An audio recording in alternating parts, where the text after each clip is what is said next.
सुप्रभात प्यारे बच्चों। पंजाब अचीवमेंट सर्वे 2020 हिंदी विषय की अभ्यास शीट 51 में आप सभी का बहुत बहुत स्वागत है। इस अभ्यास शीट में एक गद्यांश और 5 प्रश्न दिए गए हैं। दिए गए गद्यांश को बड़े ही ध्यानपूर्वक ढंग से पढ़कर दिए गए प्रश्नों के विकल्पों में से ठीक विकल्प का चुनाव करेंगे। रहीम अकबर के दरबार के महान कवि थे। महान होते हुए भी वे बहुत उदार थे। वे दूसरों की सहायता करने में कभी पीछे नहीं हटते थे। रहीम महान दानवीर थे।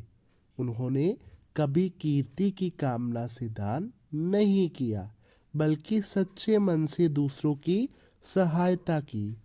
दान देते समय उनका एक नियम था कि वे कभी आंख उठाकर देखते नहीं थे कि दान लेकर कौन जा रहा है।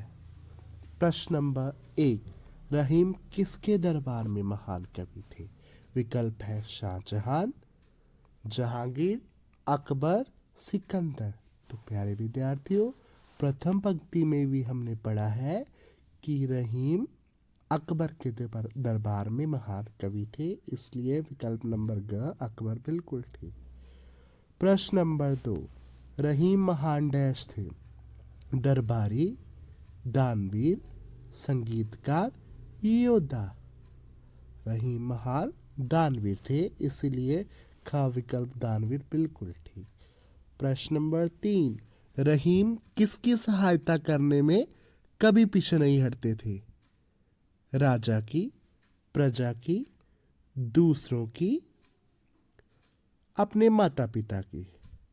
तो ये भी हमने गद्यांश में पढ़ा है कि रहीम दूसरों की सहायता करने में कभी पीछे नहीं हटते थे, इसलिए ग विकल्प बिल्कुल ठीक। प्रश्न नंबर 4, गद्यांश में से यश का समानार्थक शब्द चुने। कीर्ति, उद्धार, दान, महान। तो प्यारे विद्यार्थियों, यश का जो समानार्थक शब्द है वो है क, कीर्ति। प्रश्न नंबर 5, दान देते समय रहीम जी किस नियम का पालन करते थे? क, हाथ, दोनों हाथ जोड़कर दान देते थे, आंख उठाकर नहीं देखते थे, प्यार से देखा करते थे, आशीर्वाद दिया करते थे। तो यह हमने आखिर वाली पंक्ति में पढ़ा है कि वह दान देते समय आंख उठाकर नहीं देखते थे, इसलिए ख विकल्प बिल्कुल ठीक। होप पंजाब दी मेरे उगदे सूरज ते आब दी। होप पंजाब दी आउण वाली नस्लां दे ख्वाब दी। होप पंजाब दी नौजवानां दे महताब दी। होप पंजाब दी मेरे स्कूल च खिड़दे गुलाब दी।